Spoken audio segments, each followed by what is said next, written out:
Of all the games we saw at the Tokyo Game Show this year, there are a handful of truly great titles that have yet to be announced for release in North America or Europe. They're distinctly Japanese in almost every way, but that doesn't mean they can't appeal to Western audiences, as each features solid gameplay mechanics and personality that can't be beat. Though we can't say for sure that they will or won't be localized, we've certainly got our fingers crossed. Here are a few of our favorite, currently Japanese-only games from the Tokyo Game Show. The social 3DS RPG from Square Enix, Bravely Default Flying Fairy, shares many similarities to classic Final Fantasy games, featuring elaborate summon spells and a complex class system. Friends can share characters via Street Pass to take into battle, but also to rebuild the population of Norende, a relative ghost town within the game's overworld. Square Enix has put a lot of resources and energy into the game, and after 5 demos in Japan, it's fair to say that they're confident they've got a winner on their hands.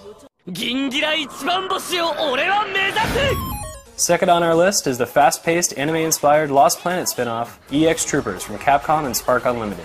It's set in a bright world, backed by a J-pop soundtrack, which may turn off a few gamers, but the speed and fluidity of the gameplay are the real stars of the show. The upcoming Lost Planet 3 is Western in almost every sense of the word. Music and weekly messages from the missus kept me company. But as much as that appeals to a particular set of gamers, the same can be said for EX Troopers' lighthearted and fun personality. Lastly, the tactical crossover RPG Project X Zone from Namco Bandai features roughly 200 characters from Namco Bandai, Capcom, and Sega's catalogs. It's a relative who's who of Japanese gaming's history, but fans in the US should have no problem identifying with the enormous cast either, coming from popular series such as Street Fighter, Xenosaga, and Valkyria Chronicles. The action-oriented battle system is easy to use and every character is treated with expressive animations that put the 3DS's stereoscopic screen to good use. As much as we want these games to come out in the West, we want them to maintain their original spirit.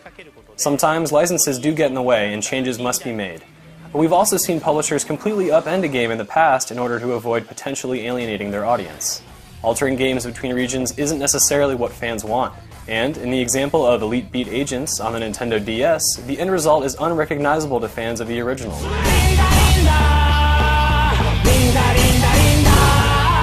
Then again, we've also seen companies like Square Enix give us unadulterated versions of games like The World Ends With You, a fashion-based action RPG set in Tokyo's Shibuya district.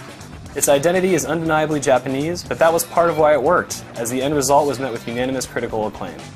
The American version of Oendon, Elite Beat Agents, received high marks as well, but after the success of games like The World Ends With You, it's clear we don't have to completely redo a game for fear that its presentation and style might be too foreign for your target market.